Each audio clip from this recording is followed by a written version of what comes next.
Hi, this is Zap, and welcome to the Reset and Zap podcast.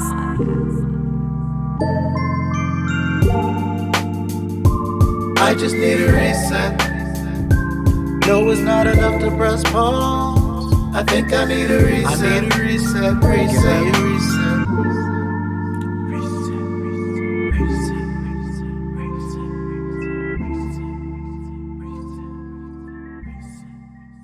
Welcome to the Reset and Zap podcast. I am your host, Zap, and with me is my co-host. Hey everybody, what's up? It's your boy TJ. We got somebody else in the building. Yes, we do. Today we got a special guest in the building. Ooh. My boy, Kotetsu Tokai, MSM artist, producer, writer, all of the above. How you doing today, brother? Doing good. Always happy to be working with you guys or hanging out with you guys. So happy to be here. And it's exciting today. Okay. We got a battle royale. All right, let's talk about it. 3 versus 3. I don't know who the other 3 are, but don't mind me. Well, guys, if you're wondering, what are these shenanigans we're going to be discussing about today on this podcast? Well, let me just break it down to you. We're going to start with our reset segment, and we're going to answer the ultimate question. Don't even dare answer it right now, by the way, Mr. TJ. The question is, no, don't. Is RPG considered the best genre ever made? Don't do it. Shortly after we cover our reset segment, we're going to go to our stop segment, where we're going to talk about a recent RPG that we've been enjoying and playing. So it'll be interesting to see what everybody's up to. And of course, we're going to follow up with our fast forward, where we're going to update you guys with everything that's going on within the ZapCristal universe, the Recent and Zap podcast, MSM world, and my God, we can go on because this is the never-ending story. Yeah, we got a lot of content. We got a lot. So without further ado, let's start with our reset segment. Let's go. And I don't know how we want to break this down, but ultimately we got to answer the question. Is RPG the best genre ever made?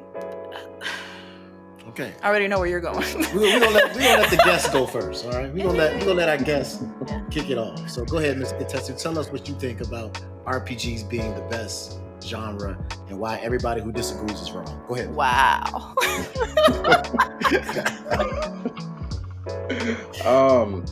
I to be super biased, I can't even be unbiased about it. I think RPGs are the best genre in the entire gaming industry because RPGs are pretty much in every game you can think of in some small way. And not only with the mechanics, but I think also with content, which makes it more, hours playable after the game. And story, gameplay, and just be able to level up your characters and then take them even further than that. And end game, there's just so much in RPGs, and not only in the genre itself, in subgenres in RPGs, but there's also, like I mentioned, other RPG elements in other games. So you gotta kind of give it its flowers because there's a lot of games that would be subpar without RPG elements. So I can definitely say that RPGs is definitely one of the better genres out there right now.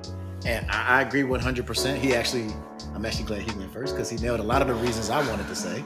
Because like you said, when it comes to RPGs, you see RPG elements, especially in this era now, you see a lot of RPG elements in a lot of games. Like there's a little bit of it everywhere, and you're just a hater. So that's okay. But RPGs have been a foundation of gaming since its inception. Think about as far back as the NES and stuff. There was RPGs back then, and a lot of other games owe RPGs for what they've become. Like matter of fact, since we, talking about it now, Oh my God.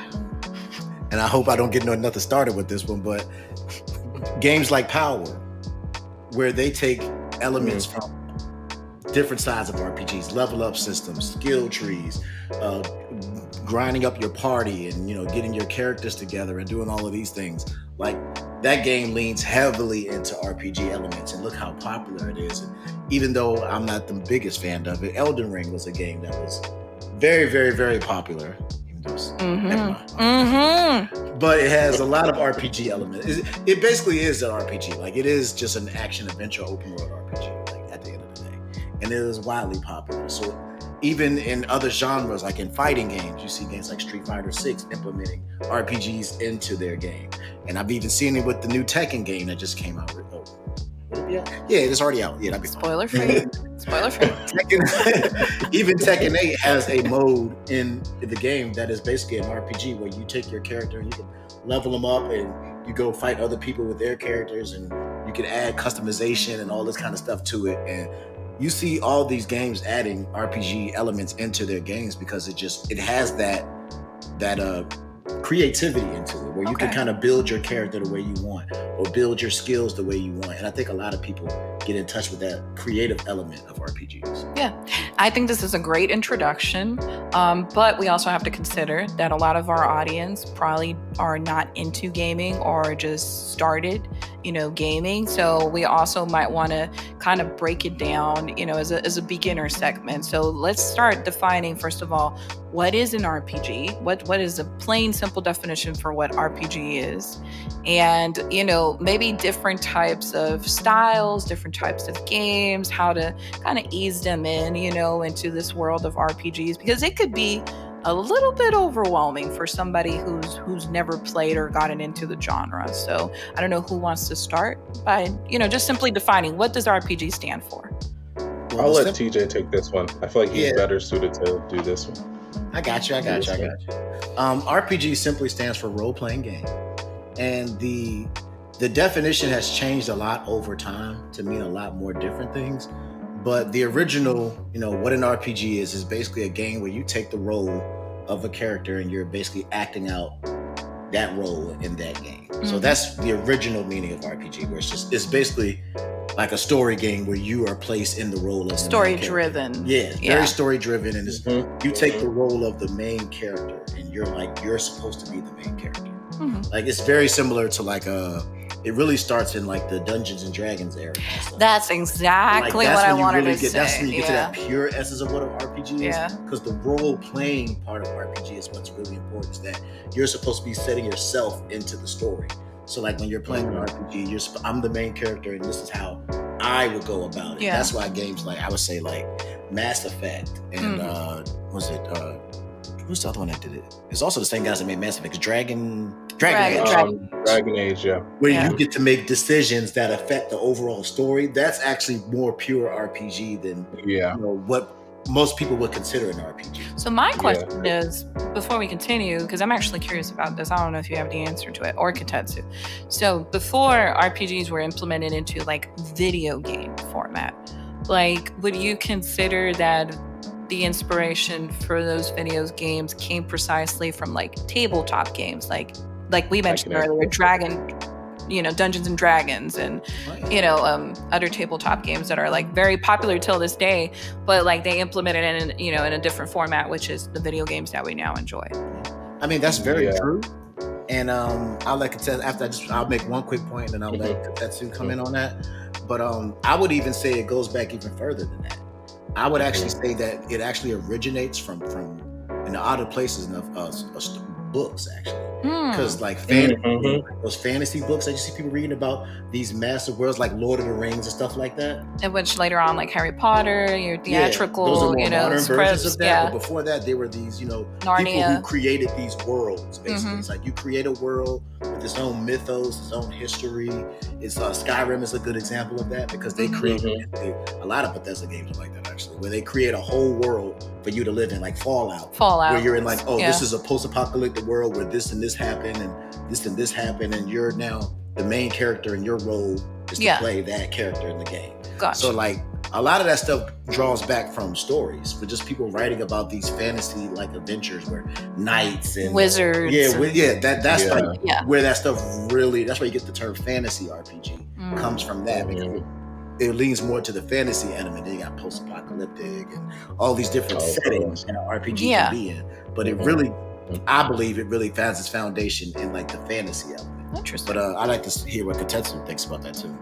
I 100% agree, because like you said, like the books are the ones that set the tone and the atmosphere for those. Like if you ever seen, I think I did one tabletop. It was actually pretty fun, where you have your main narrator who's narrating everything, and then he's assigning roles to everyone. Okay, you're gonna be this knight, you're gonna be the wizard B, you're gonna be wizard A, you're gonna be the orc, you're gonna be this. So it's like everyone has a role to play, and it's up to them how they're going to play it. Like, I guess in some ways you have like there's an instruction or whatever that the person reads, and they say you're going to do this, you're going to do this, you're going to do this. But most of the time, sometimes you may have like a set of cards or whatever, or something that gives you the choice of what you want to do. But yeah, definitely, I could definitely say that the tabletop has kind of migrated over to video games. And but the cool thing about it is that RPGs on video games and consoles haven't like destroyed, tabletops, because there's still plenty of like tabletop RPGs with different, and even with like with more like modern franchises, like they had an Last Airbender one, they have a tabletop, they had a Power Rangers tabletop. Sometimes you'll have these independent developers create their own tabletops and try to get, have those go out. So definitely tabletop, I can say tabletop is still, and has, I believe it's influenced that, and still is going alongside with RPGs as well. Yeah. I think also you would consider, which is part of like tabletop, but like the card games playing a major role with RPGs, because like your Dragon Ball Z, Magic Gathering, even Pokemon cards back in the 90s were super popular, and the way you played it with your cards in some sort of way, it implemented RPG. Yeah, and the funny thing is that even comes around full circle, because then you see those games being turned into video games. Like there are Dungeons and Dragons video games. There's a Pokemon card video game. Yeah, where they utilize the deck and everything. Yeah. There's a Magic the Gathering video game. So it's like a game based on a game based on a game. Yeah. Kind of thing. So like you see it kind of go full circle. So that's really what RPG means. But over time, the meaning has kind of grown to just encompass everything. Like as far as from the video game side of it, is more about certain mechanics that are implemented into games. Which leads to now our next part of explaining the different types of gameplays that exist within the genre of RPG. And while we're discussing it, it might be a good idea to start thinking like, what is your favorite type when it comes into the genre of RPG? Well, it kind of breaks down into like, there's different segments of it. Like there's your setting. There's always the setting. Like, what kind of art is this? A fantasy RPG? Is this a post-apocalyptic RPG? Is this a cyberpunk or a technological type of setting or whatever? So there's your setting. Then there's always your battle system, which is always important, and then your level up / skill tree system. And those are the three things that most people would say like kind of are the foundation of what an RPG is. Gotcha. So like I'll take the first one about the setting, and then I'll pass it to Kotetsu. As far as settings goes, RPGs, kind of like I said, we talked about before, kind of really were started in fantasy. So like you see a lot of like, let's look at your knights and your elves and your kind of your RPG staples: ogres, fairies, dragons, elves, knights, warriors, barbarians. Anything medieval. Anything medieval. You can throw it in there. Vikings, all that stuff. Like that's like where it really began from. But then over time it has expanded. And then you got things like post-apocalyptic settings where it's like, all right, some big nuclear travesty happened, and now the world's trying to rebuild and that kind of stuff. Then you got some that are like set in the future, which you're more technologically advanced. Like, oh, this is an advanced techno world where we're doing civilizations, time traveling. I've seen them do like Wild West type stuff. So it's like it's basically the setting for your story is kind of what sets up what the tone. The tone of what your RPG is going to be and what mechanics. And that once you have that setting, that kind of leads into everything else, like the battle system. which, I'll let Tetsu take that, but there's several different types of battle systems that you can get in RPGs. Interesting. And I want Tetsu to talk about that. Oh Lord. So broad.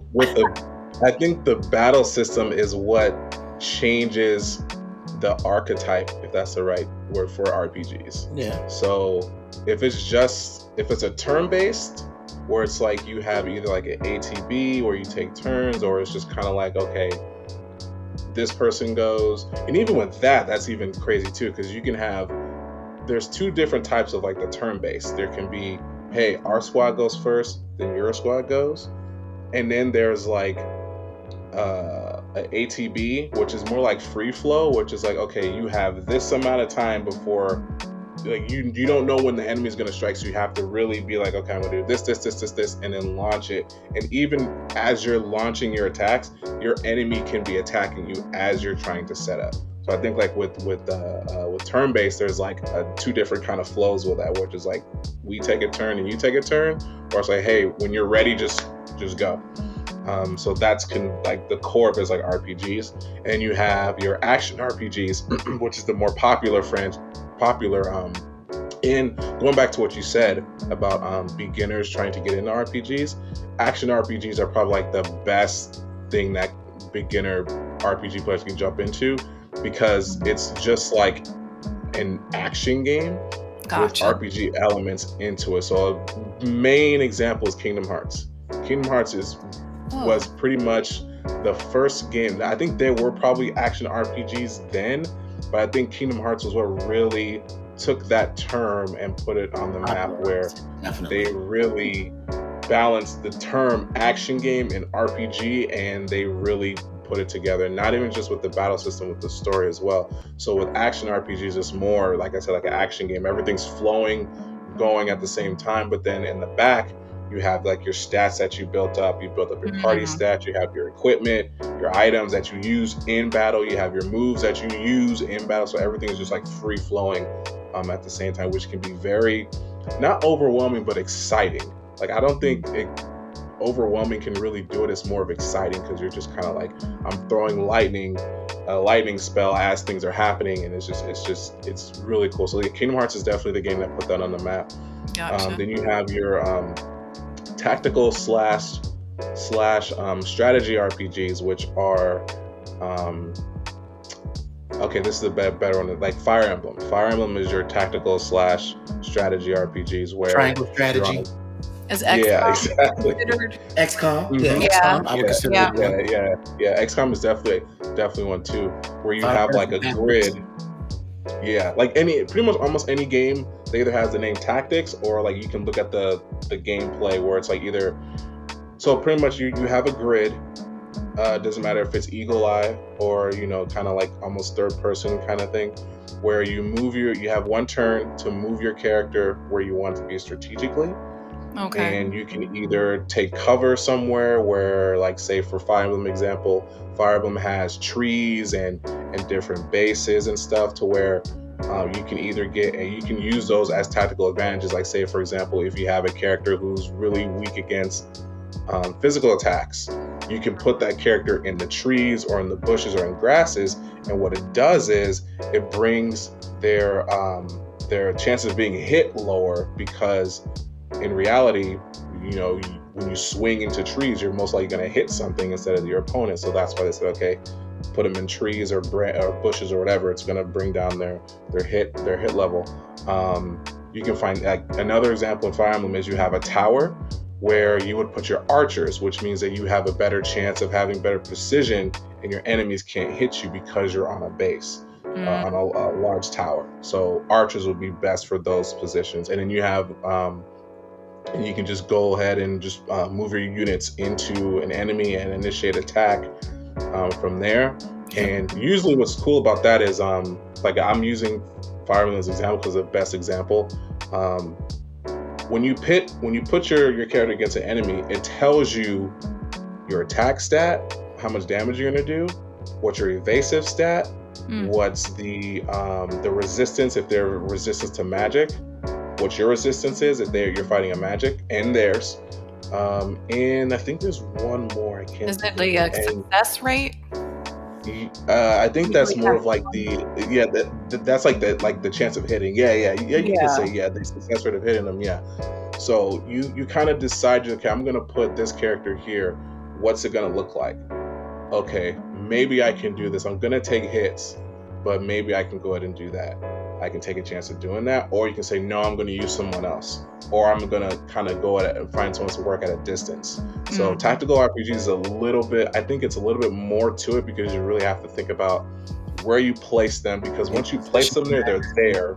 It could be more time consuming. It is 100%. Yeah. 100%. Yeah, I say at least half an hour to an hour battles. Because sometimes they'll throw they'll put like more reinforcements or something in there. So it's always tactical RPGs are really like, like you said, if you're willing to sit there, do those battles, and also be willing to say, okay, I need to think 10 steps, like almost like chess, 10 steps ahead before you place a unit, because you got to say, okay, if I put someone here, are they going to come at me if I put this person here? And if they do, am I ready for it? Do I have someone who can take that? And then with that, what other units do I have around? So it's a lot to it. So I think strategy and tactical RPGs are more for people who've been in the game longer, if that makes sense. But I can definitely say those are the three. If I'm missing any, TJ, let me know. But I think for sure those three are like the main, classic RPGs, action RPGs, and tactical and strategy RPGs. Yeah, those are your main archetypes. Of course, things kind of break off and come between the lines. You got some games that are like part turn-based, part action, but those are like the three main types. And I would say from the level of difficulty, I would say, like, of course, action RPGs are usually like you said, really good for beginners, because it's more like, okay, I push a button, he swings a sword, and I hit the guy. Yeah. It's easier to like, okay, I got that. I know what to do. I'm just going to go in there and start swinging and dodging and hitting and shooting or whatever the case may be. It's easier to kind of wrap your head around that, because the stats aren't necessarily thrown in your face. It's just like you level up, like, oh, you level up, you got stronger. Okay. But it's not like you have to really pay attention to what those numbers really mean. As long as it can also, and depending on how you set it up, it can be a little bit more skill based than it is strategy based. So it's like, because if you can dodge, it doesn't matter if your level is high enough or low enough or not, but if you're good at dodging and getting around attacks and hitting them, then might be able to balance out that level difference between you and your enemies. So it's more action skill based than it is strategy based. Yeah. Okay. So like, I think that's why more people really enjoy that more, because they feel like they have more control over what's going on. Then at the next level, I would also say too. Oh, go ahead. I'm sorry. Go ahead. I was going to also say too, I think with action RPGs, you get more skills, like more abilities in action RPGs than, other ones, because like you said, you're press of a button, you do a certain skill. So I think in action RPGs, you see more skill abilities than a lot of other RPGs you would see. Yeah, and then that next level up would be, I would say, your turn-based RPGs, and that's where it's still more. You get, like I said, you get those certain games that kind of go somewhere in between, borderline. But like, it's more strategies based. It's more like, okay, I know that this certain attack does more damage against this enemy. Like, okay, this is a grass type enemy or whatever. I hate to use Pokemon as a reference, but Pokemon does it so well. Like, it's a staple of all RPGs, but Pokemon really takes it to the extreme. Like earth, fire, water. Yeah, your different elements. Your different elements. Oh, this is a grass thing, so if I use fire, it'll do more damage. And then that's when you have to really start paying attention to your stats, because then you get like your speed stats. So like, okay, I know I'm faster than this character, so I know I can get my attack off before they get their attack off. Can I finish them in this attack, or can I combine attacks to make this happen? Like kind of like Chrono Trigger, where you can like, oh, can I combine these two attacks to do maybe more damage? Yeah. It's more of that strategy element and planning, and like, okay, what can I do to do this, and when should I heal? When should I attack? When should I defend? That kind of stuff. So it gets a little more challenging, and I think some people can't wrap their heads around that kind of stuff, because you really have to have. It's more of a learning curve. It's more of a learning curve, and you have to get used to, like, people who are like me and Kotetsu, who've been playing RPGs pretty much our whole lives. We're used to those tropes, because a lot of RPGs still follow those same things. So once you've played a couple of RPGs, you kind of get a gist of what's going to happen. Like, okay, this is a turn-based one, so I know this is the way it kind of works. Yeah. Oh, this is this kind of game, so I know it works this kind of way. So you kind of get used to in your mind playing an RPG. In a way, it kind of reminds me of like fighting games.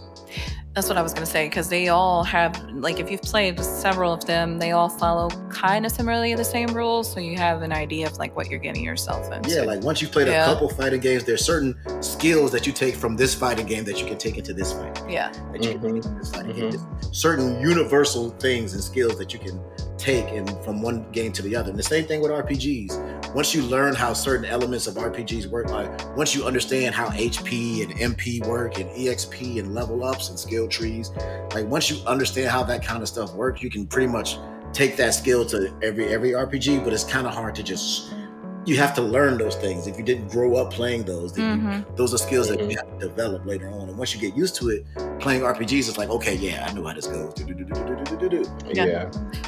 I think that's also really interesting, because now I guess my follow-up question is what I had mentioned previously, what we're about to discuss. And that is, like, within those styles that we mentioned, for each one of us, which one is the one we truly enjoy?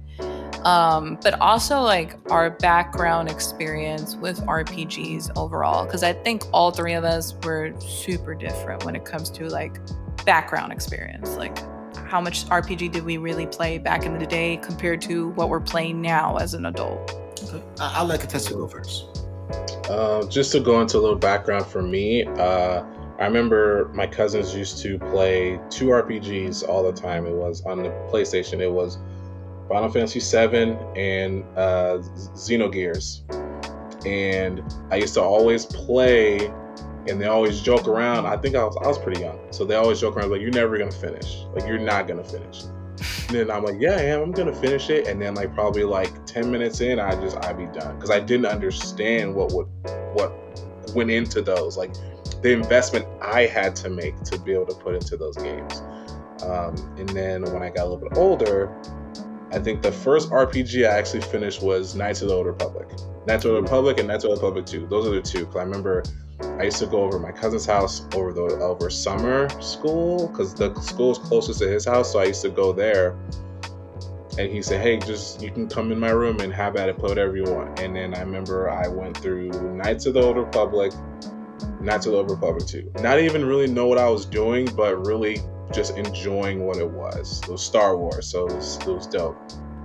Fast forward a little bit more, what I really started diving into was Tales of Symphonia. That was one that got me into Tales of games. And then I played Final Fantasy 13, and then I just got curious. And then from then on, I was just like, okay, I'm all in. RPGs is probably my favorite genre of all time, just because I've had better experiences with just, I've never been in and played a game where I really invested myself with the characters and the story. And RPGs, still to this day, they still do that. They make you super invested.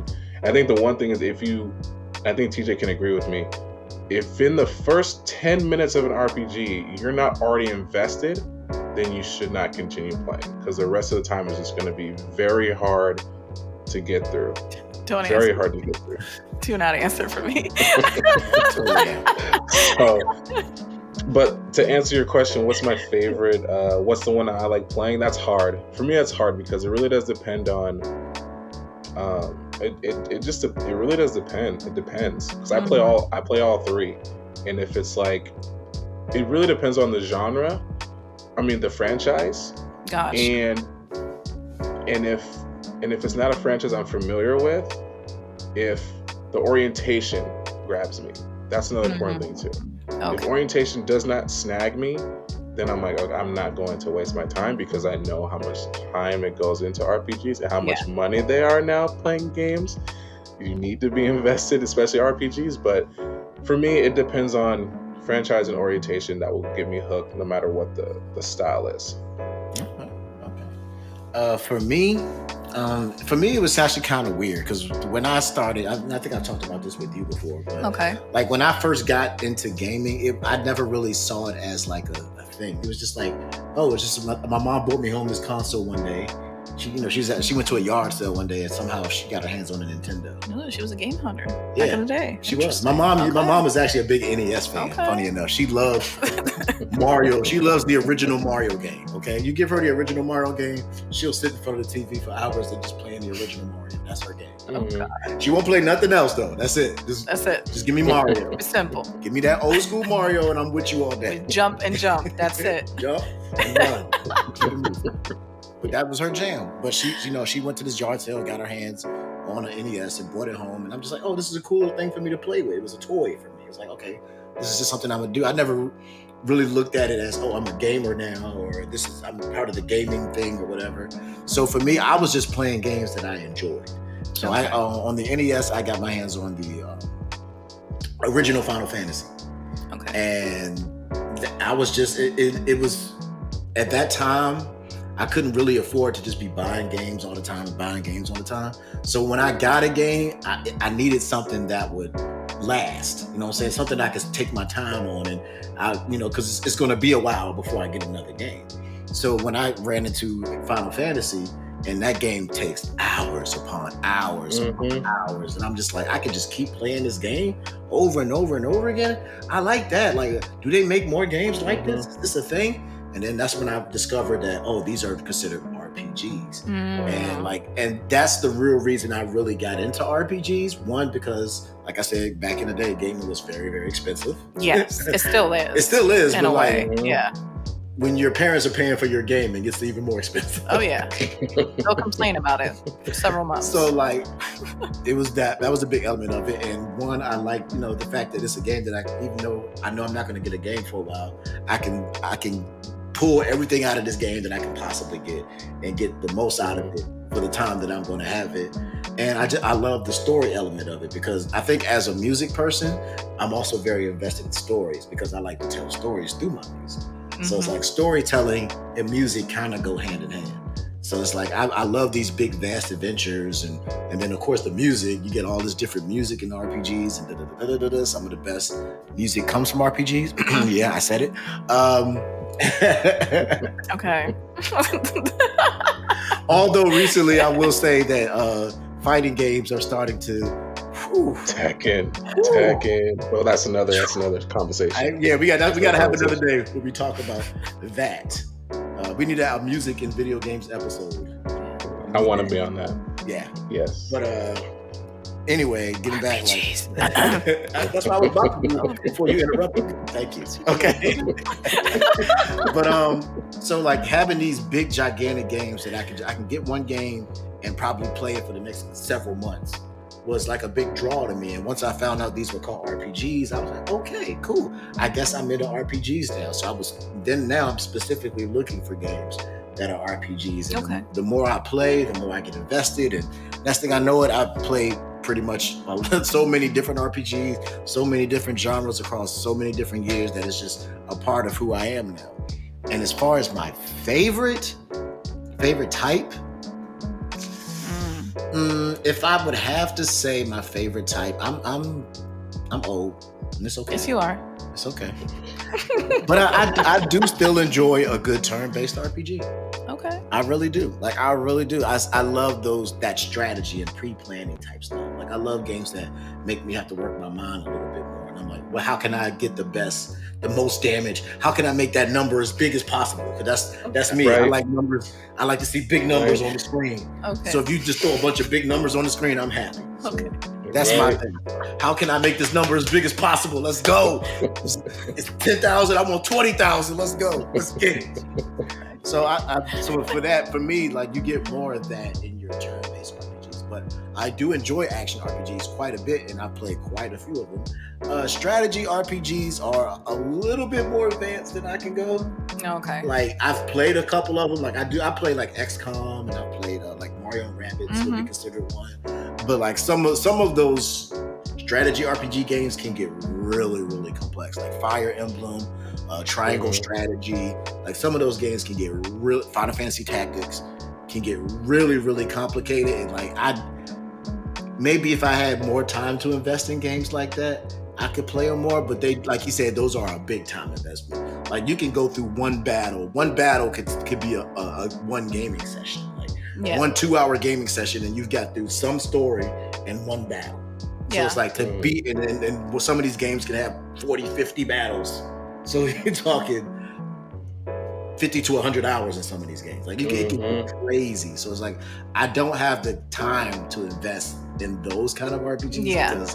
And those are not just kind of pick up and play kind of RPGs either. Like So you have a limit. That's where you draw. Yeah, it's kind of it's a little tough. Yeah. I can play some of the more simpler ones. Like XCOM is more straightforward because it's just like, oh, you get around here, you shoot. Like Mario and Rabbids, same kind of thing. Yeah. You kind of boom, boom, shoot, hit the thing. You figure out your numbers. And where some of these other ones can get a lot more complex. So it's like it's just I don't have that kind of time to just invest in a game that much because you can't just like pick up, play, and put it down.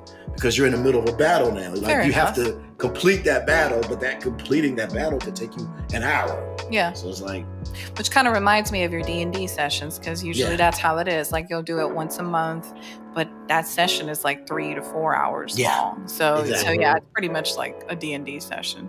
Yeah, for me it's weird because I come from such a drastic and different background. Like in my household, everybody was a gamer, even before I was brought into the world. Like my dad's a hardcore gamer, my mom's a hardcore gamer.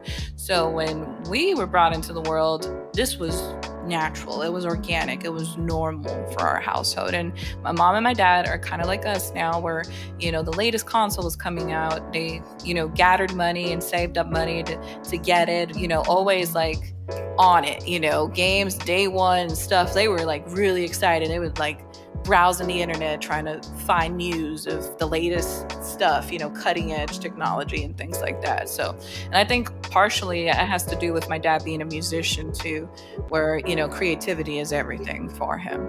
So like my background comes more from that, but it also comes from arcade. Because a big part of my gaming experience was going to the arcades with my dad and my mom and my brother and playing. So a lot of the games we experienced at home were more like arcade ports or platformers or quick sessions like party games and stuff like that. So RPGs it wasn't seen as a bad thing at home, but it wasn't the typical game you would have at home because we looked at gaming more like, what can we play all together to unite us as a family, instead of like this individual is just going to sit and play, a single campaign. So when the SNES came out, we had one obviously at home, but I wasn't drawn to it. One, because I didn't really understand what RPGs was about. Two, I hated reading. So that was already like a shutdown for me. and she still does. Still till this day. So I was like, is this what the game's about? All you gotta do is read. I read at school, so why would I need to read more? You know what I mean? That was my philosophy back in the day. So yeah. So if RPG doesn't have voice acting, you're in big trouble. Yeah, automatically. If I see it has an auto mode, we already have an issue. That probably means it's really freaking long. But anyways, that's a whole different story. And so I did everything that I could to avoid RPGs. Like I intentionally avoided RPGs back in the day because it was just not my cup of tea. I say it was not my cup of tea, but maybe during the time it was just me. So we didn't understand what it was. Now as an adult that I've been introduced to RPGs, well, let me take that back. For the N64. When I was introduced to RPG, I was introduced by something that was like easy to digest. So when Paper Mario came out, it was easy for me to understand because I'm familiar with Mario. I've played his games. So, an RPG, but it's Mario, I can get into it. So it was actually easy for me to dive into RPGs. So if I were to say anything, my favorite style within the genre is turn-based, but it has to do a lot because of Paper Mario, because I love that franchise and the grand majority of their battle system evolves around turn-based. So that's one. Strategy, like you said, I've enjoyed it a little bit, but it's like thanks to Mario and Rabbids that has like simplified the concept of a strategy game, making it like easier, quicker sessions, and it makes it fun. But I have my limits because because I've been introduced to so many different other genres, I wouldn't personally say my first go-to is going to be getting an RPG game. Like I rather get an action adventure game or an open world game, or you know what I mean? Like I rather play something else that is it's still story driven, but it's quicker sessions for me than sitting down and investing time into an RPG. Doesn't necessarily mean that it's bad. It just means that in my personal preference, I recognize that it requires a lot of commitment, and I kind of analyze beforehand. I'm like, do I want to commit to just one game? And I'm not that type of person. I can't commit to one game when there's so many options, which is the main problem nowadays. You have so many options, so many games releasing throughout the year that it's kind of hard to keep up with what games do you really want to play throughout the year, which I don't know if you guys encounter that same issue, but it is overwhelming when you have so many options. Yeah, I agree. And listening to you talking, I think I've come up with a cool, interesting theory that I want to test. So I got a question for you, Kotetsu. Okay, go ahead. When you started gaming for the first time, did you game more by yourself or with friends? What do you say you spend most of your time gaming, by yourself or with friends? By myself, because I had two sisters, and I remember always say, "Hey, could you play this game? Play this game?" And sometimes they'd be into it and they'll play with me for a little bit, but then most of the time I'm like playing games by myself, unless my cousin would come over, or I go over to my cousin's house, and then that was where my gaming togetherness came from. Was when my younger cousin, we play like Turtles in Time. We take turns playing Mario. We take turns playing Mega Man. And even still till this day, he's like the person I play games with. But if I wasn't over there and I was at home, most of the time I'd be playing games by myself. See, and I think I'm starting to pull out something from this. And what I want to say is that I think a lot of the people who are into RPGs now were more people who played by themselves when they were younger. Because like 99% of the time, RPGs are a single player experience. Yeah. They are it's me and the TV, let's go. And I think that's why it was big for me too, because I was really the only real gamer in my house. Okay. Like my mom would play Mario and that was pretty much it. My sister didn't touch games at all. And still to this day when I play a video game. So it was mostly just me. So I would play I didn't really have these multiplayer experiences.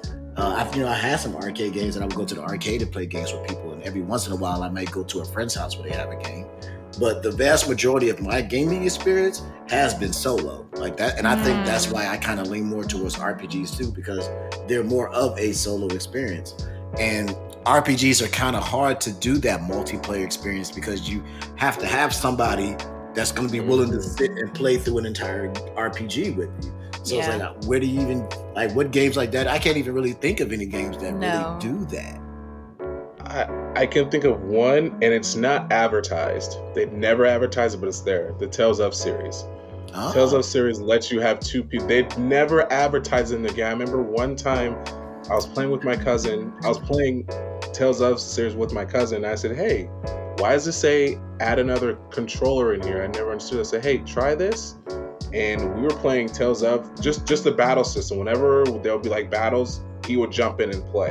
But that was it. I think that was the best way to control it, was like during the combat system. But other than that, it was all me. Okay. But they never advertise this multiplayer. Even if you look at unless you buy the physical copy and look in the back and it says 2 players, but they never advertise it in their promotions or anything. But it's always there. Yeah, and now that you said that, there's actually another game that does the same exact thing that Kotetsu's talking about, where you can take control of one of the characters. It's actually 2 of them. Now I'm starting to think of them, of course. There's 2 games I can actually think of that had that functionality where during the battles you can take control of one of the other characters. Now, one is the Secret of Mana. Okay. Oh yeah. Once you add party, because you get 3 characters on the screen. Once you do that, you can actually plug in another controller. Okay. And during battles, one of the other characters could do that. And then other one is the Chrono Trigger, actually. Really? Yeah, it's one of, just like he was talking about, it's not advertised and they don't really talk about it. But if you have a second controller plugged in, during battles, you can actually input commands for the. So you meaning to tell me you fleshed me fighting That's what I was about to time by say. myself when you could have been playing with me? I totally forgot. I actually totally forgot. Actually, It's like you said, they don't never talk advertise about this it. They stuff. never really. Ugh. It's one of those features that they never really deal with. So You it's gotta like find it. Chrono Trigger is kind of weird because it's still semi-turn based. Mhm. So it's like it doesn't work that great Oh. because it still is some turn-based elements to it. So like if I'm hitting an input, trying to input a command, and you do it at the same time, It's one not of going to our- register. Yeah, one of ours is not going to get registered. So it's like because there still is turn-based elements to Chrono Trigger. That but makes in sense. The Secret of Mana is all action. Even if you change it, Yeah, because it has two modes. it has active and wait, but you still have to go to the menu and select your attack. You know what I'm saying? Oh, okay. Like you have to go like, okay, I want to use the fire attack, and then then I would have to wait for you to do that. Then I can And do the it. problem with Chrono Trigger is very fast paced. So Yeah. I could see that becoming an issue. Yeah, it's like you basically Yeah. can't input at the same time. True. So it's like, all right, you go, I go, you go, I go, kind of thing. So it's Okay. really awkward. But in Secret of Mana, it's all action based. So it's like I can literally just take control of the character and do what I want to do while you're doing what you want to do. Mm. So it works really good in games like Secret of Mana, which I hope they bring back in Visions of Mana, the new Mana game. That would be really cool to see in more multiplayer RPGs. I think that Which now lately they've been slowly introducing, because there's been a couple. I'll share a perfect example of one that we actually enjoyed, and I think that's why you're proving this theory. Because to give a little bit more context, because I can't assume everybody knows what we're talking about. During my live streams as an adult, now talking about experiencing RPGs, I've tried to go back and play games that might have been popular for everyone else, but for me, like I've never played it. So Chrono Trigger was one of those games that we're still, working through it. But the only reason why I've been able to sit down and play it is because I know you're by my side guiding me. And because I'm having that company next to me, it makes it easier for me to play the game. I don't know if my experience would change if I was playing it completely by myself. But going back to like multiplayer RPGs, a recent game that we actually played that we quite enjoyed, that is truly a multiplayer, and I think it has online as well. It has the online option too. So if you don't have somebody with you, you can still play with a second player online. It's Knights and Bikes. Mm-hmm. Knights, Oh, yeah. wow. Yeah, Knights and Bikes is one of those, and there's many others. I keep forgetting. There was another one that we haven't finished it, but it was also a two-player. Young Souls. Young Souls, yeah. Young Souls is a good one. Young Souls is a good one too. Yeah. So now lately we're seeing a trend where there's developers wanting to incorporate more multiplayer, which that's kind of hard because now it's sad, but a lot of people complain about it. I don't understand why, but maybe it's because I was just raised naturally that way, so I don't see it as an issue. But then other people will see it as a problem. Yeah, and I think that's the divide between people who play RPGs and people who don't. I think that is a big part of it. Is that some people don't like single player experiences. Some people grew up with the experience of playing with others, so they enjoy more fighting games because you can play those online with other people, or they enjoy games like Splatoon or Fortnite or stuff like that because you can play it online with other people. Whereas I was the exact opposite of that. I started with just all single player games, and I didn't start getting into playing games with other people until me and you got together. Yeah. Really. So I guess I've been breaking that barrier because now you've been experiencing like the other side. Yeah, because one of the first games I really sat down and played through an entire game with somebody was the time me and you played It Takes Two. Oh yeah. It Takes Two. That was the first time I've ever sat down and played through an entire game. So good, by the way. It is. It's a fantastic game. Yeah. That was the first time I've ever sat down and played through an entire game with somebody.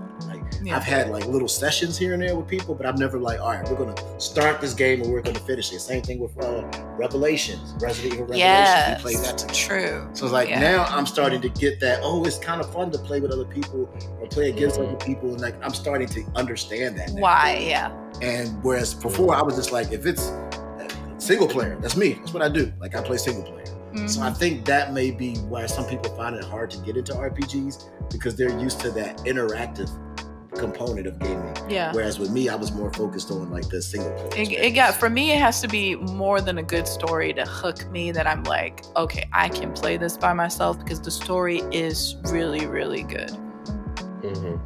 Yeah, it just has to hit on all cylinders for me. Yeah. Man, wow, that was. Yeah, we got deep. We're cracking the code, right? I think we're fine. You hear that? Square Enix Trials of Mana needs multiplayer. Okay? Yeah, please. They get that new Visions of Mana, get that multiplayer. That would be dope. Yeah, it would be amazing. Nintendo is the king of always figuring out, and I think because they've, build a brand where it's family friendly content, they're always thinking about how do we make a game for everyone to enjoy. And they were also the kings of multiplayer experiences too. Like they were a lot of those advances for like multiplayer stuff. Like the N64 came with 4 controller ports with the console. For good old GoldenEye and all that, yeah. Like they were like, somebody can correct me if I'm wrong, but I think that was the first console to do that, to give you 4 players. I think it was. You like 4 players on the console. I think it was. You having to buy like the PlayStation, you had to get the multi-tab, and Xbox, you had to get that little block thing where you could plug in extra controllers. Yeah. I think after the N64, Dreamcast did it too. Yeah, Dreamcast did it too right after N64 did it. But like Nintendo was the first one to give you that like right out the box. Like right out the box, this thing can play with 4 players. All you gotta do is plug in. Your friends could bring their. That's when I had that experience before, where I've had cousins come over and they had an N64. And they would just bring their controller, and I'm like, all right, here we go. Boom, play some Mario Party. Mario Party, Everybody bring their controller, they plug in, and we just play some Mario Party. Yeah. So, Nintendo's been ahead of that curve for a long time, and that's why I think they're more considered like the family console. Because that's what they've always done. Is like when the Wii came out, that was a big one because everybody could. You don't even need multiple controllers for the Wii. You could just have one controller, and everybody just take their. We're gonna play this bowling, and everybody take their. Even the Wii U, I remember back in the day when the girls were at home, and Jay, like each one of us had our own controller, and all 4 or 5 of us would be playing in the living room, and it was a great time.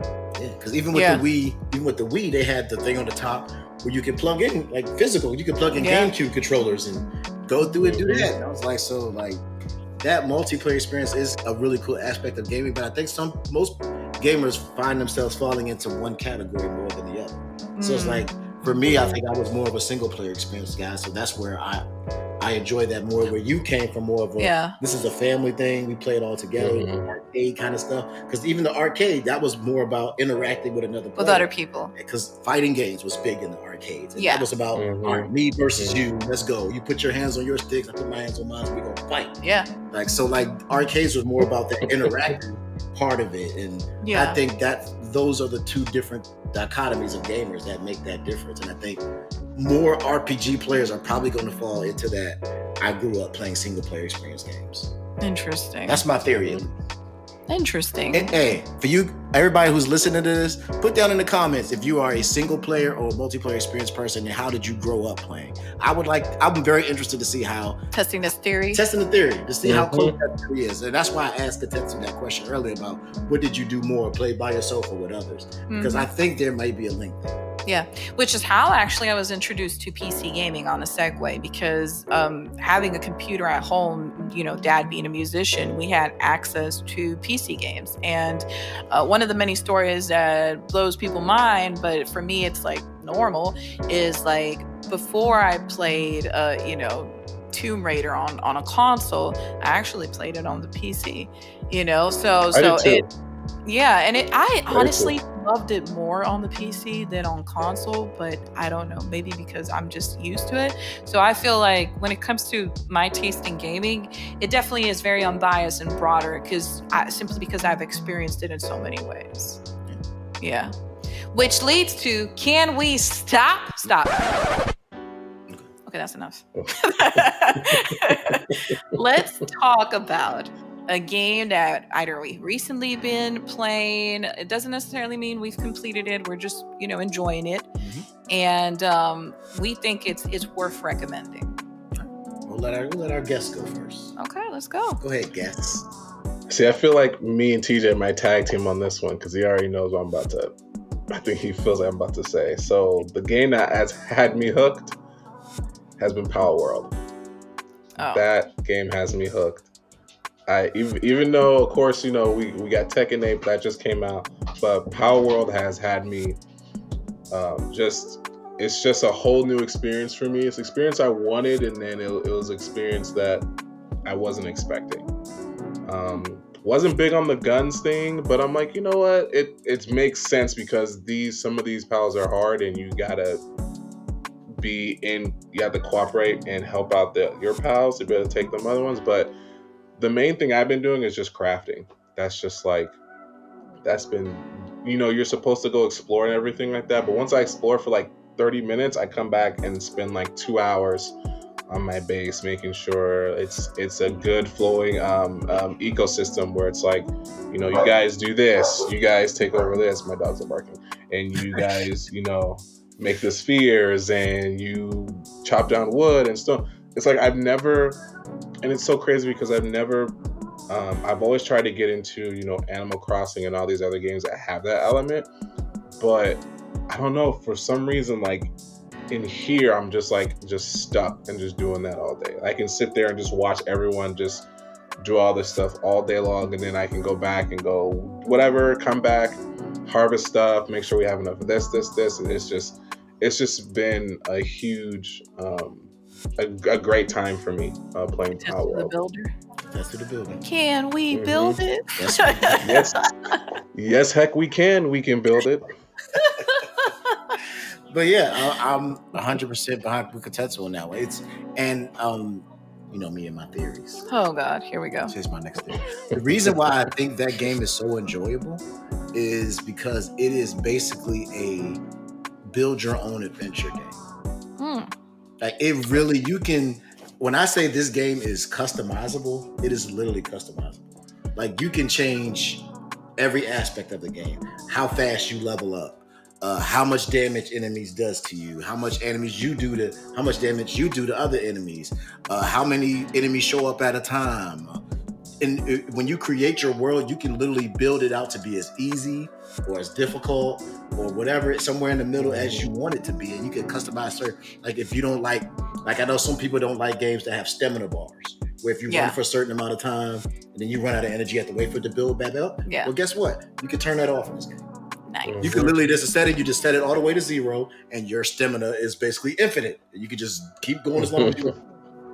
If you think the crafting takes too long, Assassin's Creed. Yeah. You apparently run the whole map. Pretty much. Without getting tired. Yeah. Assassin's Creed. Yes. Good example. Like if you think the crafting takes too long, there's skills you can get that'll actually make you craft faster. Or if you think that it takes you too long to regenerate your health, you can up that. If you don't like regenerating health, you can turn it off. Like it gives you the ability to kind of build the game the way you want to, and you can play it the way you want to. Like you said, he spends most of his time just sitting around crafting stuff and doing that kind of stuff. So it really, you can play the whole game and farm just by farming and crafting and creating. You can turn it into an Animal Crossing / Stardew Valley type game and never really have to battle unless you really want to, because you get experience points from farming and taking care of your animals and all that kind of stuff. So you can level up. There's been several times I've just been at my base working on something. All of a sudden they'd be like, "Gene, you leveled up." I'm like, "What? I didn't do nothing." Like when he came into my world, he was like, "Bro, I'm like level 8." It's like I went from level 1 to level 8 in like 5 seconds, because it was just like all his creatures were doing stuff. And anytime your creatures are doing something, you get experience points for it. So just by farming or picking up something or working on something, you can just get experience points. Interesting. And you can even change the level of the experience point. Oh, I'm leveling up too fast. You can slow it down. I'm not leveling up enough. Speed it up. You can literally make this game play however you want it to play. And then once you get in it, you can play it however you want to play it. So it's like, it can be whatever game you want it to be. Nice. So like, I think that's what's really making Power World really blow up, is the fact that you have freedom. Yeah, anybody can really enjoy it. Like, you like farming sims and stuff like that. You can just do that. You can literally build you a farm, take care. You can raise animals and just craft, and you can just do that. You don't have to get into the battles or fighting and all that. You don't have to. Or somebody like me who likes that kind of stuff, I go out and I just catch a million things. It's just funny because it's not like that for Stardew Valley. Usually I'm the one that's like slashing and hacking, and you're the one at the farm crafting and building. Yeah, it's the exact opposite. It really is. And that's why a lot of the time, I said this to Kotetsu before, but I really hearken it to Stardew Valley a lot because there's just so many different elements to it. Like there is, and I didn't notice at first the first time I was playing, but there are towns. So like you can go to town and like visit people and like go sell stuff and buy stuff and that kind of stuff. And then you can like I said, there is caves. You can go to caves and mining, go get ore, mining and go get ore. Or you could be on the surface getting trees, knocking down trees and getting wood. Or you could just be building your home, or you can craft furniture to like decorate your home if you just want to make it look like. I didn't even know how in depth the crafting system really goes deep. You can get furniture, you can make rugs, different material type houses. You can literally just decorate. You can just decorate a home if you want to. That's what you want to do in the game. That's fine. You can do that. So it's like, or you can make a base, like a full on it's crazy. You can literally do whatever you want to in this game and just do that. You don't want to use the guns, fine. You can use the bat if you want to. You know what I'm saying? Like you can tell where they want you to go with it. But I think the fact that they give you so much freedom to do what you want to do, they basically give you the game and say, here's like the dev kit and just sandbox. Do what you want to do. So you're just exactly. Yeah.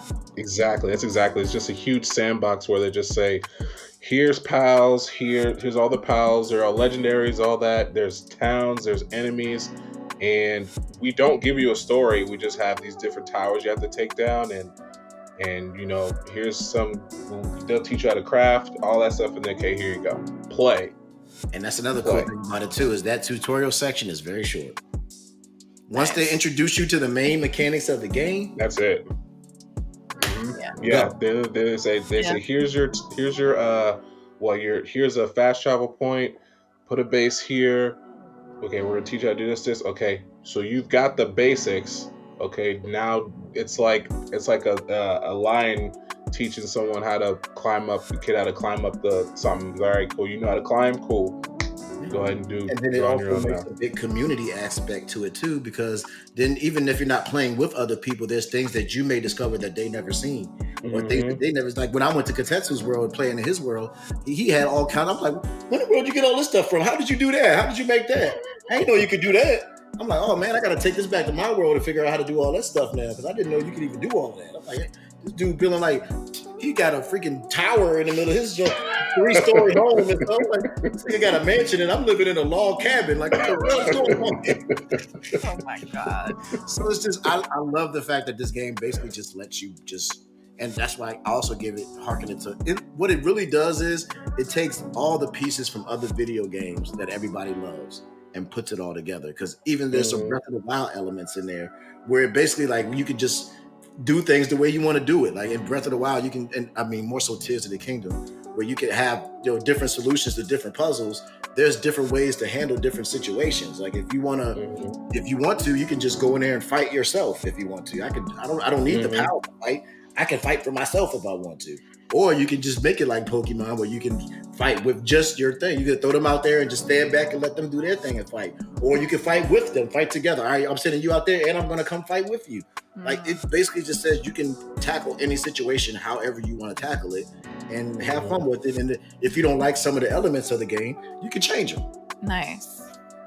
Yeah. Well, for me, it's I'm always playing obscure titles, which people probably haven't heard of. I think I know what you're going to talk about. So one, it's not obscure, that obviously I haven't finished, but I technically finished, but I'm just playing again, is Super Mario RPG.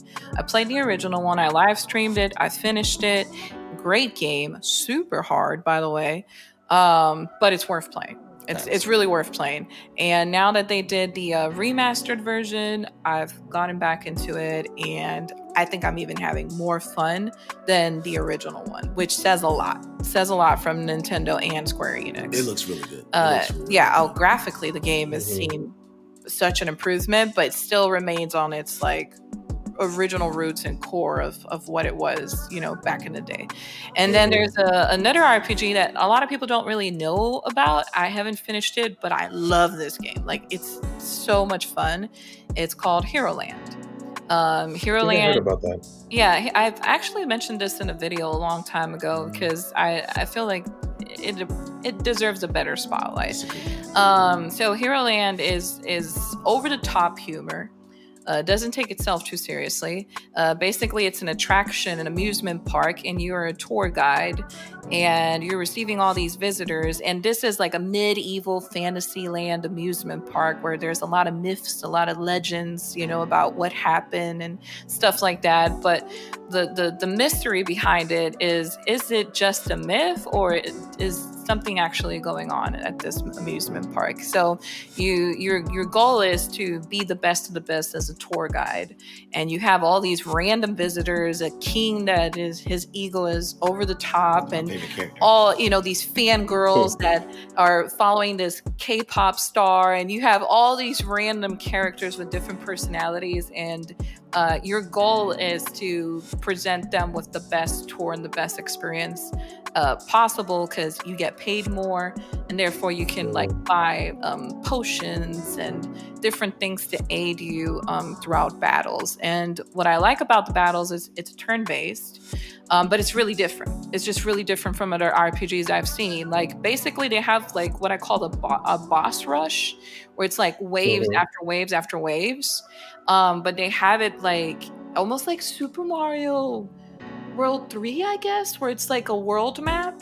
Yeah. It is, Yeah, and basically while you're in battle, you can't fight. So your team members are the ones fighting, but you're guiding them. So you have these different flags, and these different flags will let them know, like, hey, use your special skills, or no, just do your regular attacks, or stop, just take a defense stance and protect yourself. So you're guiding constantly the battle. So really it relies more so on you. And it's so funny because throughout the battle, they'll be talking crap to each other, or, buffing each other up. And if they like have teamwork spirit, they'll like unlock these really cool special moves where they defeat their boss and stuff. So it's really, really cool. I've never seen a game that has done such a fantastic job of implementing great comedy, a good story, but then also the battles are just super interesting too. And I have a question. Go ahead. I have a question for you, Zap, because you mentioned you played Super Mario RPG before, and you said you're enjoying it even more now. Are you enjoying it more because you went through it and you know what there is, and then you're seeing new stuff that you didn't experience before, or is it just kind of like just the nostalgia of it all together from playing the older? It's a mix of both, because even though I said I played it before, I didn't play it back in the day. I still played it as an adult. So okay. You did say that. So I finished it recently. So being able to play it recently and then see the improvements, I'm more so enjoying it more because what I just said, improvements. So like, for example, they have this mode, like pretty much how they do in Kirby games, where you have your normal mode for people that want that challenge. But then if you just kind of want to breeze through it, you have that more like breezy mode, which it's just basically you're just enjoying the story.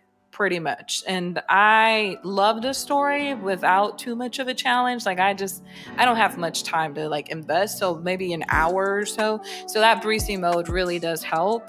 And then also the new thing that Nintendo implemented in the battle, where you have this gauge, and as you perform your attacks, you like build up and fill up this what is it called? Like a meter or something on it.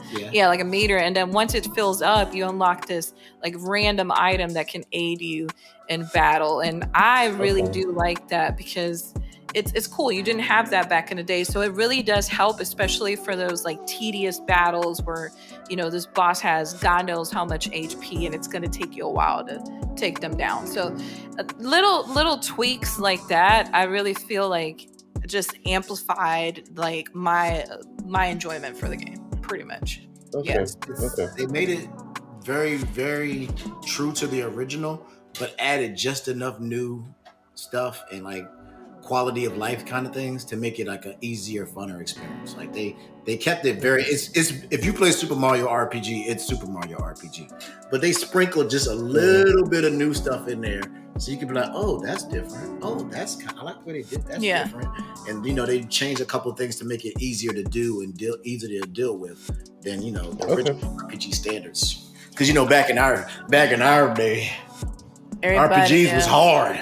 Yeah, and people take pride about it. Take pride into saying they defeated, or completed a hard or challenging game. But some people like us don't really give a damn about that.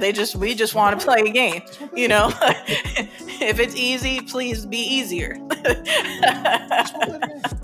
You just want to have fun. Some people forget exactly. that video games at the end of the day are supposed to be fun. Yeah. And my biggest pet peeve is stop asking people, on what mode do you play a game? I hate that too. I just let the person enjoy the game. Yeah, I play on the mode that I chose. That's the mode. Yeah, every time I hear it, it pisses me off. Like, what mode you played? Oh, I played, easy mode. I've played in nightmare mode. Well, good for you. Good for you. Congratulations. I'm sure your head is killing you after that. I'm sure you enjoyed that headache through that. I'm not doing that. Yeah, but it's really interesting, all of our picks, because it's so different. Yeah. But yeah, I definitely recommend if somebody wants like a really, I don't know if they're an indie game. I owe you that. I don't know like the name of the studio, but yeah, look up Hero Land. I think you'll like it. I would consider them indie. Okay. Yeah. I definitely know they're not like a big studio. No, they're not a big studio. I would consider them indie. It's almost like a pop-up theater, their art style. Yeah, I love it actually. Yeah. I love the concept behind it. Yeah. It's really unique where it's like a fake fantasy world, basically. Like when you're playing, like your job is to give them the experience that they're going through an RPG, like kind of like things. Like, it's like they really could have called it RPG world.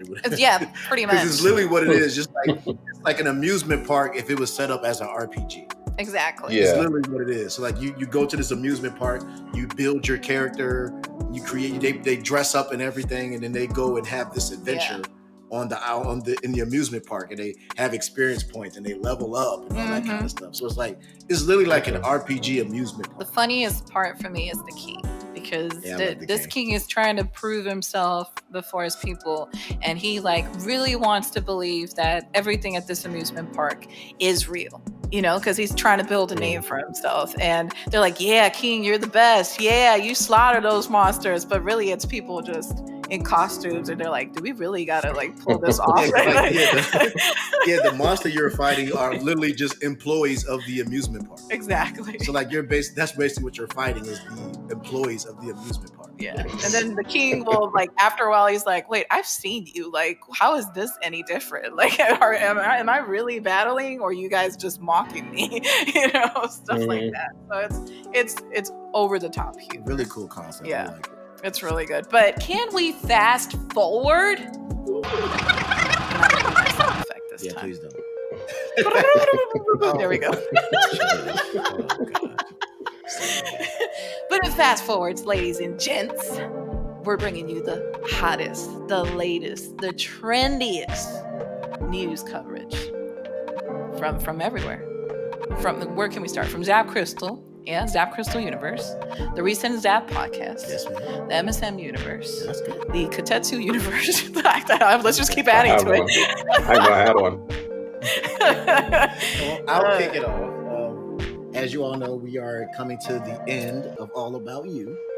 So sad to see it go, but we're coming to the last few videos of All About You. So thank you for everybody who's checked out that project. It's been doing extremely well. It is definitely my most successful project to date. So thank you all so much for your support.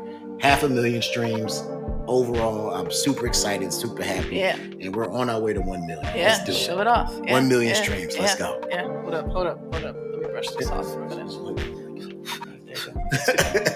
And towards that end, we got this is actually going to be the first MSM artist to drop their own project. Oh, snap. Yeah, the first one, who isn't me. Amen. We got Kotetsu Tokai, who is now getting into production. Of course, he's doing his own writing, and he's creating his own project, Tokai and Friends, Volume 1. And I will let y'all know that my man has put in some work on this, and I'll let him talk about it, but I am very excited about this project. give us a little. Just talk about your project. Just flex a little bit. Okay? Speak up. Yeah, like where do I even start? Like I don't know what made me want to start doing production. I just said, "Hey, TJ, how do you do this?" And he was like, "Oh, just this." And then I just started just creating a whole bunch. And then I said, "You know what? I want to do something." And it was just like a passion project. It turned into, like, I think, what did we call it? It was like the Tokai mixtape at first, but then I felt like, nah, I think it's more than that. It has to be with the people I enjoy being around and talking to. And I said, we'll call it Tokai and Friends. So it's just like, the Tokai, right now, the original name. Yeah, we call it Tokai tapes. Yeah, but I feel like that was just too. Everybody uses that. I wanted to do something different, and I feel like the Tokai and Friends is definitely work with that. And yeah, I produced everything, and everyone who was on there killed everything I did. And like, there was like a couple of songs on there where I'm like, okay, you guys can't just do that without me being on there too. So I had to go on it too. It's not fair. But yeah, I can't wait for that to drop, and many more stuff to come. So it's gonna be really cool. It's a nice little entree. Yeah, we call it Volume 1 for a reason, because it can be a Volume 2. So this is a first year? I guess the first year you would say that you're like, it's not just you, it's actually like the whole MSM family dropping individual projects. Yeah, this will be the first time. This is actually, and what a lot of people don't know is that this was actually the original goal when I created Master Sword Music. Was it for it to be a more like a record label where other artists, and I help support them and help them reach their musical dreams, and we become a team and we all have a unit. It harkens me back to those 80s and 90s days when you had like your No Limit Soldiers, and you had your Rockefellers and your Cash Money Records and Death Row Records, and it wasn't about just an individual artist. It was about the team as a whole. You had that one person in the lead, but then you had a bunch of people that was also dropping hot music behind them. So it's like, that is the era of music that I grew up in, so that I want to kind of recreate that kind of thing. Because like I said, Rockefeller is probably the big one for me. I was a big Rockefeller fan. And you got Jay-Z at the front, but then you also got Beanie Siegel and Memphis Bleak and Freeway and Kristen Neve, and you had all these other artists that just, it was all right. Everybody had their Rockefeller chains on, and it was I remember that. Yeah. It was all about the team and that's kind of what I wanted to create with Master Sword Music. So this year is going to be a dream come true for me, because right after Kotetsu's project, and he does his thing, we got somebody else from the Master Sword Music family Don't even know. Be dropping a project. Miss that. She's going to be dropping her project, Our Love Journey, which is jam-packed full of amazing music, which has production from both me and Kotetsu on it. And of course, with the writer being Miss ZapCristal. I mean, it has to be good if it has Zap on it. Yeah, I would agree.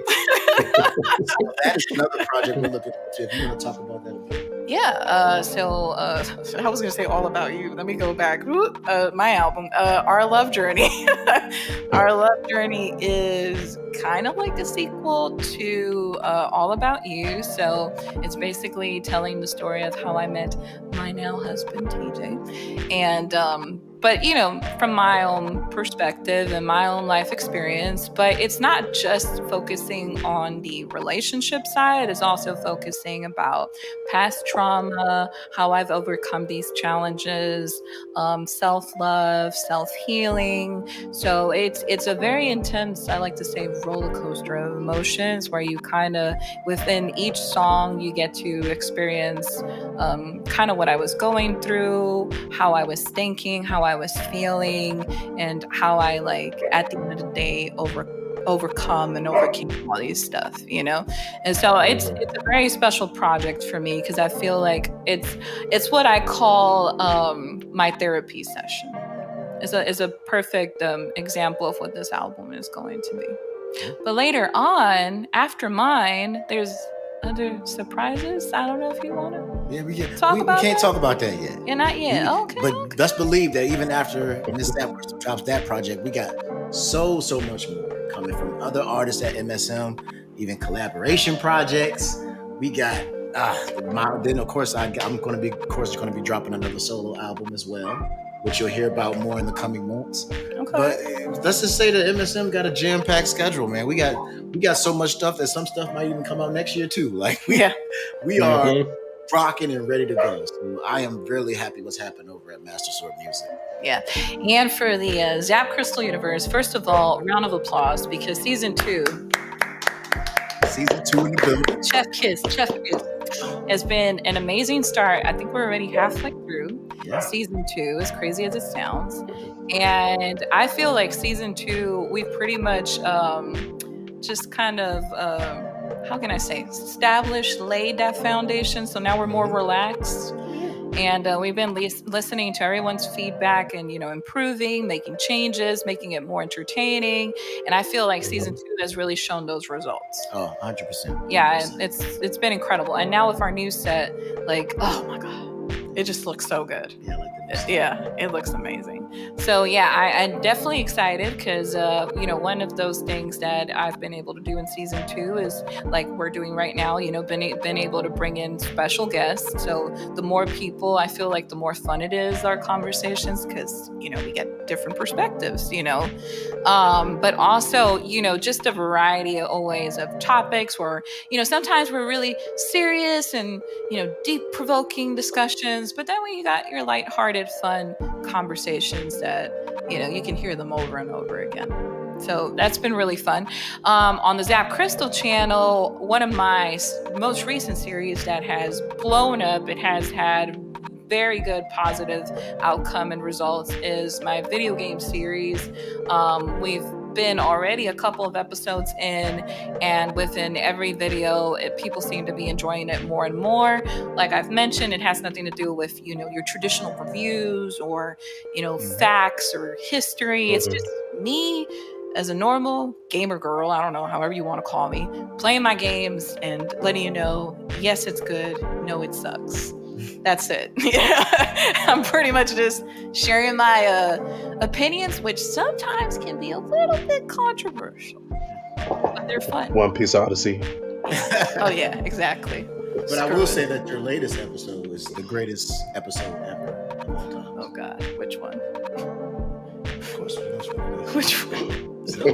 Zelda. Oh yes, The Legend of Zelda: Ocarina of Time. It's the greatest episode ever made. Yeah, I think we both know why you like it. It's the greatest game.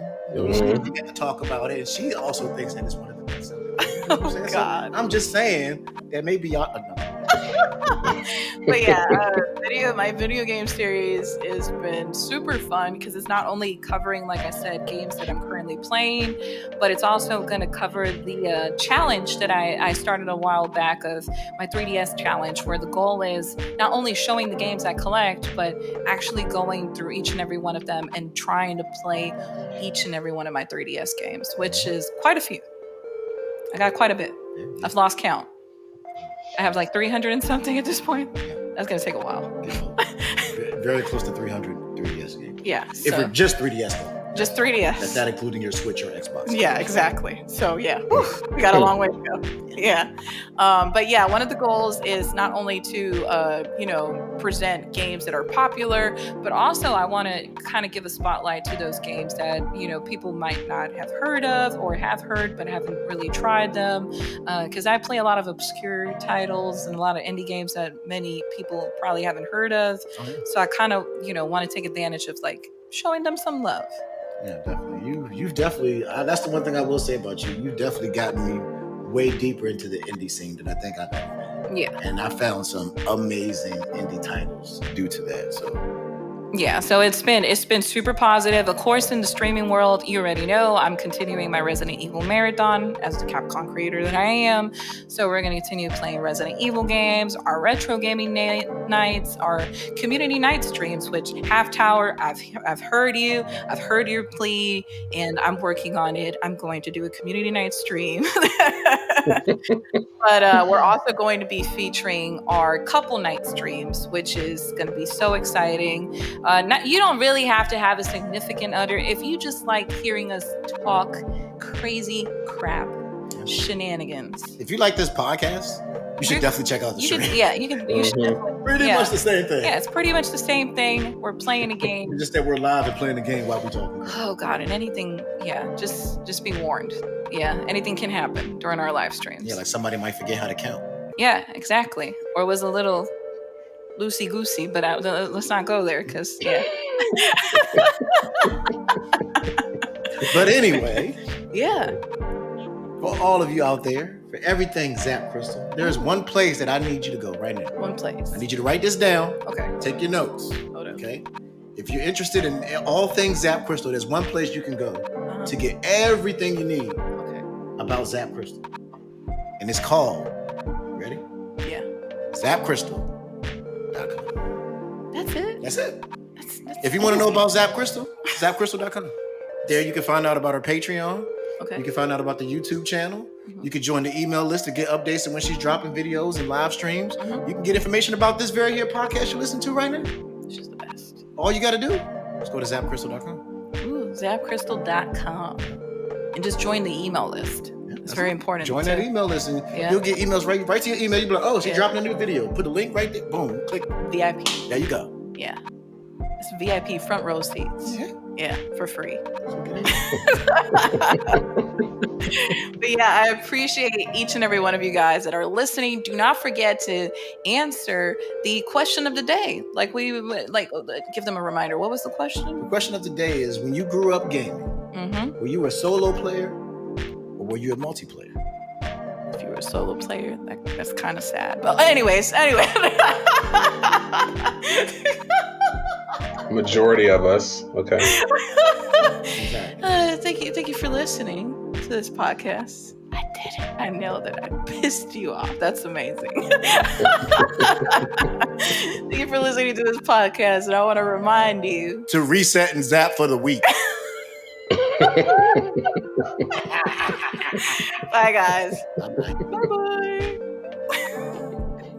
bye.